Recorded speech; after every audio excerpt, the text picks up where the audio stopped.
Joyous early evening. Let's see if anybody wants to have a conversation. I did get one comment on yesterday's live saying they had never heard, they didn't specify since I mentioned a couple things. So it'll be interesting. I provided them a link. Let's see if they show up. So I should change the title because it's not really about that, but that is an eye-catching title. I guess the couple things we're going to do is a suffering thing, but let's see if anybody shows up.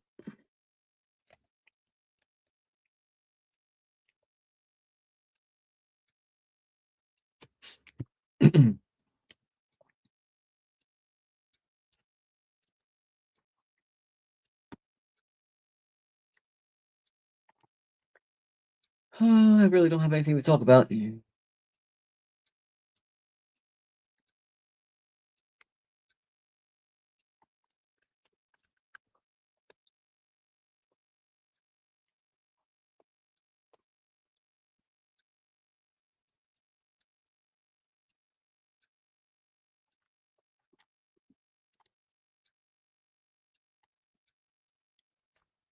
Not riveting. So let's see. What can we talk about? Well, let's just read the script again, I guess. Or do I just go straight to what I'm actually more interested in? And this time, I didn't remember yesterday to zoom in on this. So we'll zoom in on this. Oh, now we can see it. There we go. List. I wonder if there's a way if I can get rid of all that stuff. Yeah, boom. Look at that. Wowzers. You'd think I knew what I was doing. List of potential human suffering. It's actually what I'm more interested in. To find out if you have suffered. I don't think I've suffered. I don't think I've suffered a nanosecond of my existence. That's my personal opinion. Knowing what I know about human memory, the human condition, how humans experience time, or at least what I think I know about those things, I don't think I've ever suffered a nanosecond of my existence. My definition of suffering, as provided yesterday, is the evolutionary mechanism that will allow a human being to do whatever is necessary to survive. So envision somebody falls into a campfire, right? There is ultimate stress now. Flesh is burning. They are no longer safe. They are ultimately suffering. They can actually move so fast that they can tear ligaments, break bones, throw coals on other parts of the body that are not in the fire in order to reduce the amount of stress, the ultimate stress they are feeling. Definition of suffering: the evolutionary mechanism that will allow a human being to do whatever is necessary to survive. So, another example would be somebody puts their hand into a pot of oil that is boiling, right? They are now suffering. The flesh is actually melting, right? So they could rip their arm out so quick that they could dislocate a shoulder, they could pull a muscle, they could break a bone. Hello, viewer. So we're talking about a list of potential human sufferings. I claim I've never suffered a nanosecond of my existence. I think I can provide evidence for that. I'm curious. No, they weren't interested. So they could literally actually break bones, cause the pot of oil to fall on them, causing more damage. All the things I've listed are more damage, but they are no longer suffering. They are more safe. Suffering leads us to safety. I don't think I've mentioned that before, but suffering points us in the direction of safety. So I've never been in a situation like that.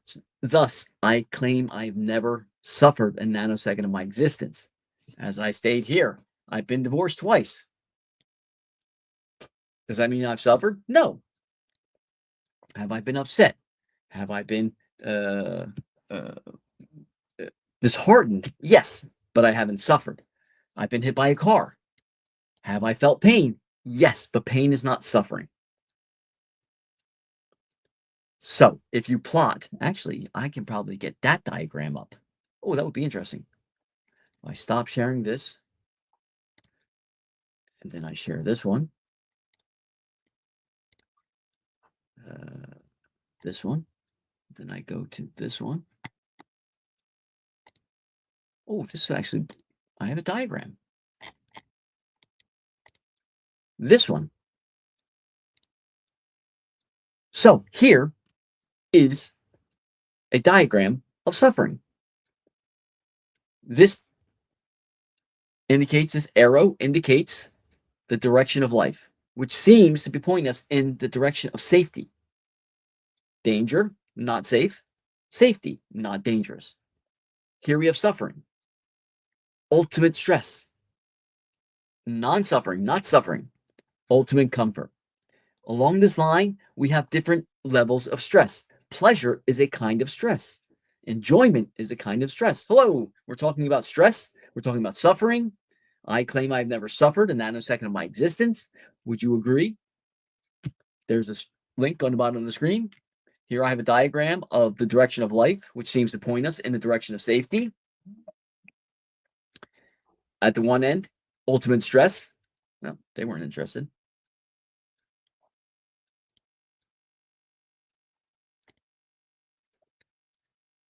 So here we have danger, suffering, ultimate stress. As I was saying, pleasure is a kind of stress.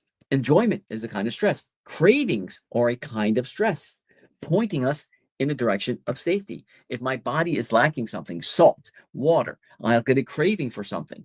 Pregnant women are often said to have strange cravings, pickles and ice cream, stuff like that, because they have another my thinking is they have another living human being that is sucking them for nutrients, and so depleting them for certain nutrients.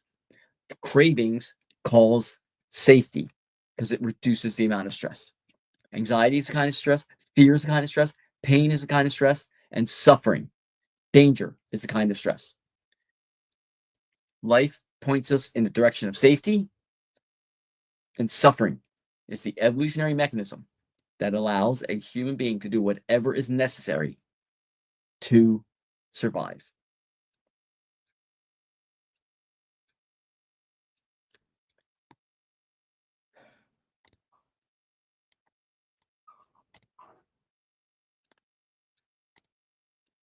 Wow, it's a little big. Wonder if there's a way for me. Yeah. This is just a bottom up, top down flow of experience. There's awareness. We are aware. Then there's intention. Then there's communication systems, endocrine system, the limbic system, the nervous system, the circulatory system. Maybe I will zoom in. Then there's the body, the ecosystem. From the body up, there goes the body. There's again the endocrine system, the limbic system, the nervous system, the circulatory system. That's the communication from body to the mind, the awareness. The mind is aware, it's aware. The mind has intentions. Those intentions are sent via the communication systems, the endocrine system, the limbic system, the nervous system, the circulatory system, to the body, the ecosystem. So it's a list. Chi is not a mystery anymore. We know what chi is. Chi are these different communication systems. Shan is the mind or awareness, and Jin is the body, in my opinion.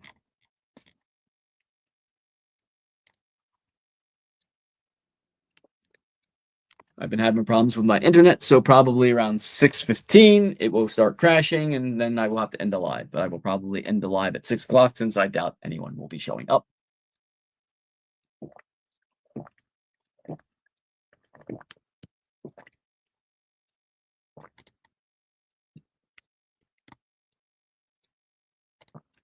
But getting back to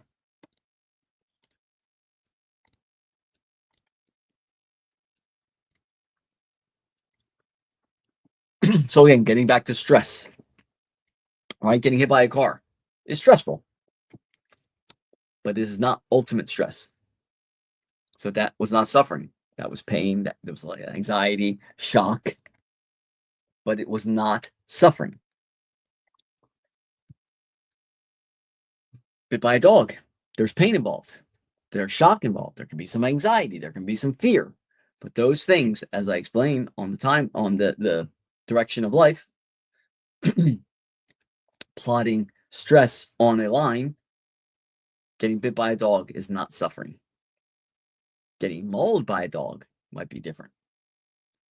I kind of got mugged once. Mental abuse, no. Divorces are not suffering. Breakups are not suffering. Getting fired, or loss of a job, in my opinion, is not suffering. It can cause stress. It can cause fear. But it is not suffering. So, if you want to have a conversation, reach out. There's a list here for you. I can ask you these questions. We can add more to the list.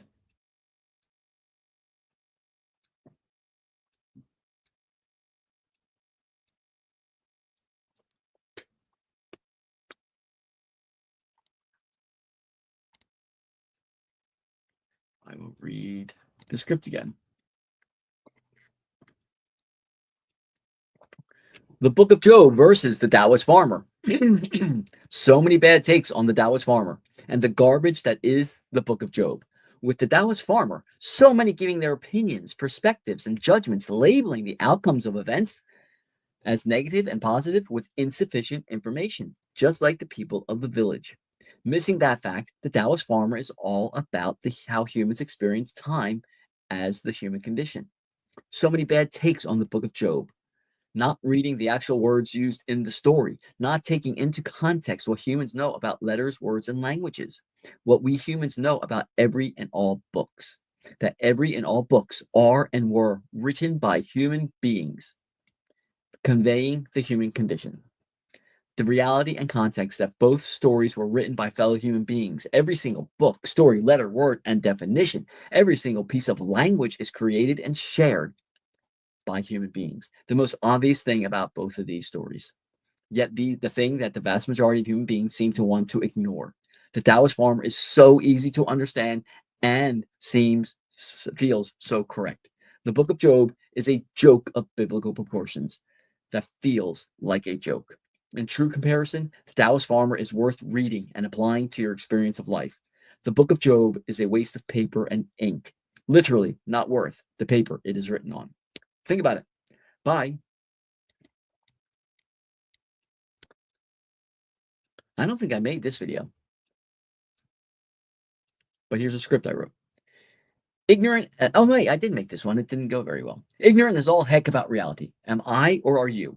We white American male humans suck at driving because white American male humans are not driving. We are texting or eating in an average 4,329-pound projectile. By the way, the vast majority of humans are ignorant as all heck about reality. But I'm only speaking to my fellow humans that look like me, white male Americans, the group that has the highest chance of identifying with me, and thus get kicked square in the nuts by the topic and points of this video. We are not mowing our lawns or walking our dogs or spending time with our infants and babies, which is what we claim is at the top of our priority lists. Our actual priorities are everything other than what is actually important, safety and health of ourselves and our fellow human beings. That is unless, of course, we are detailing our precious 4,329-pound projectiles. We are not mowing our lawns or walking our dogs or spending time with our infants. We are more interested in our phones. We white American male humans are ignorant as all heck about reality. I cannot multitask, period, full stop. Science supports this opinion. Why do I understand this fact of reality and you do not? Why do I walk pup with zero electronics and you do not? Why do I mow my yard with zero electronics and you do not? Why do I actually drive my well over 5,000-pound projectile and you do not? Answer, because I am not ignorant and oblivious about reality. Why are you? I think I know. Think about it. Fine. Yeah, that script didn't get very many views. God, morals, and the talk.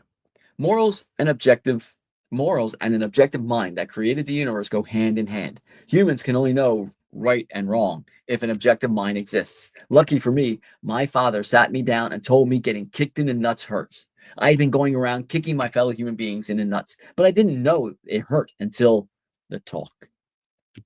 Parents, you need to explain getting kicked in the nuts hurts. Otherwise, they will never understand getting kicked in the nuts hurts. It is impossible to know or understand getting kicked in the nuts hurts unless an objective mind created the universe. Think about it. Bye. Yeah, that video. I don't remember how that video did. James, Tor, and stupid YouTubers. James, go straight to Genesis chapter 2, verse 7. Words have meanings. Your education, Gutsit Gibbon, is worthless. James, go straight to Quran, Surah 15:26 and Surah 32:9. Words have meanings. Your knowledge, Professor Dave, is worthless. As for creation myths, Dan, go straight to Bible, Quran, and words have meanings. Everyone believes not life becomes life. If the dust of the ground is living, then the imaginary character God, Yahweh, Christ, is not necessary. Everyone believes not life became life. If the dry ringing clay is already living, then the imaginary character Allah, or whoever we are, is not necessary. Everyone believes not life becomes life. Even I can figure that out. Think about it. Bye. Did anyone understand that one? Probably not. Probably not.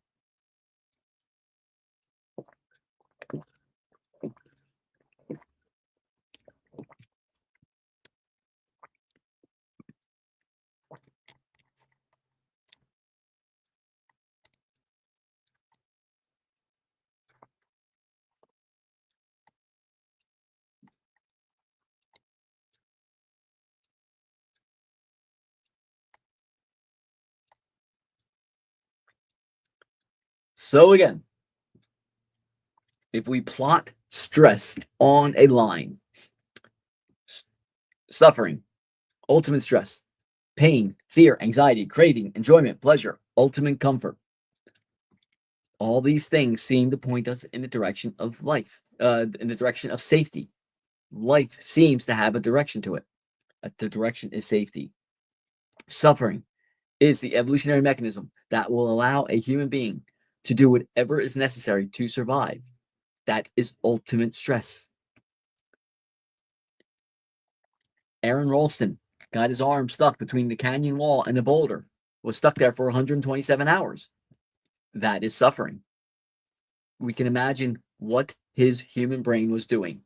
Scenarios played through his head, and it took him 127 hours of envisioning, playing scenarios, worrying, caring, fear, anxiety, cravings, all those things. 127 hours for him to overcome his physical and emotional attachment to his own arm, thus cutting his own arm off, breaking the bones, walking out of the canyon, surviving.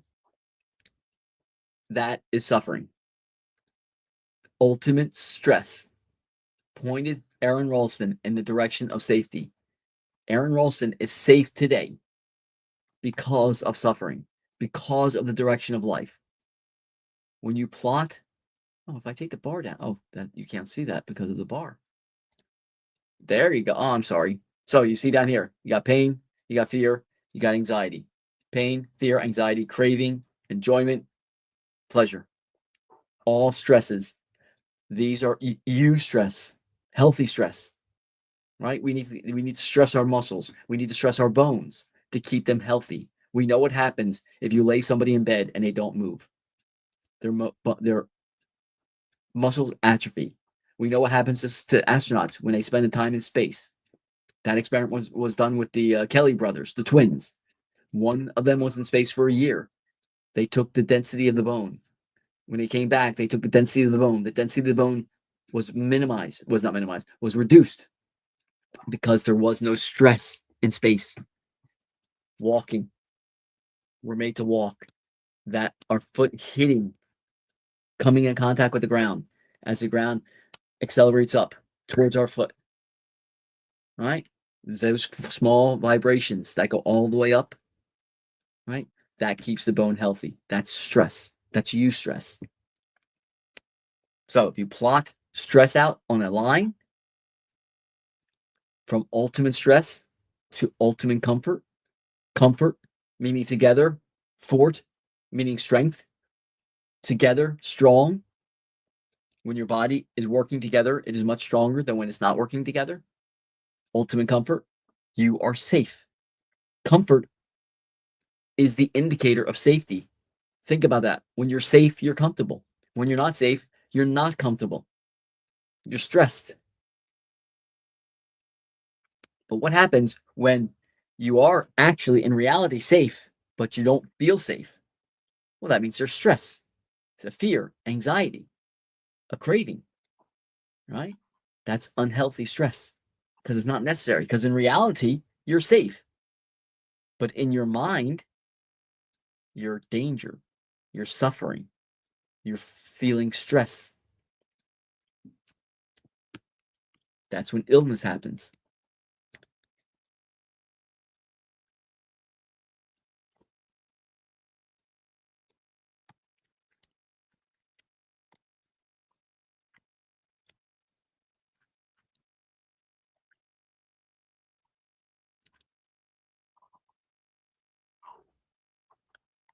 Defeated for God. I want to just wait to make this larger so you guys can see it.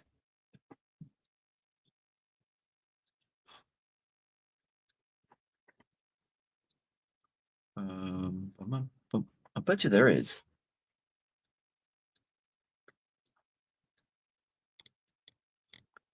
See if I can figure out on this. No, I probably can't. Let me do a Google search.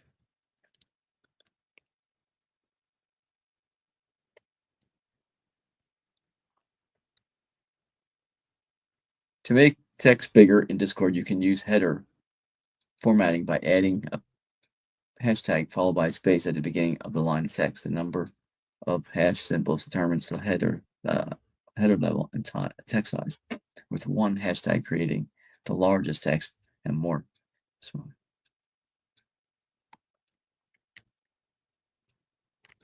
So if I put a hashtag here, okay, that didn't work. Oh well, I'll have to figure out if I can make that bigger. So my defeaters for God. Claim number one. I have been, I am, and I will be wrong, mistaken, incorrect about something, anything. Just mundane things. I'm assuming that everyone would agree with that. Claim number two. I only know if I was or if I am wrong, mistaken, incorrect about something, anything, in the context of a now moment, with now information and now knowledge. I'm sure everyone agrees. They should anyway. Claim three, most people don't understand it, but I think it's important. Genes in an environment, in the context of a now moment, determine what and how I remember. I think that's important. It's hard to explain because the genes are making the proteins. The genes are the reason I have this brain structure. The genes are the reason why I had the chemical composition that I have at the moment. And this chemical composition of this ecosystem determines what and how I remember things. That's why I feel that's important.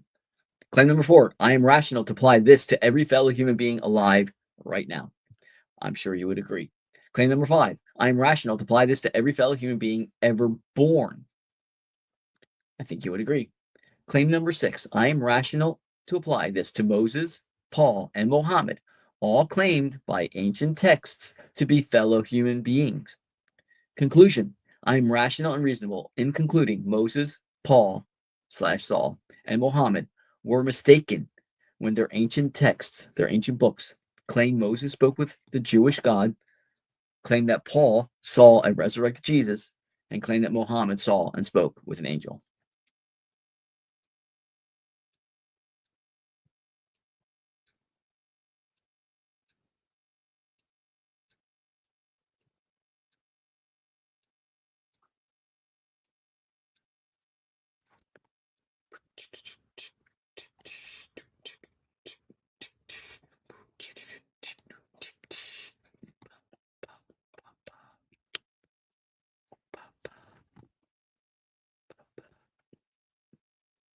We'll give it another 4 minutes, and then 5 minutes, and we will say goodbye.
Renaming this stream to say, have you ever? How's that happen?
Well, nobody's joined.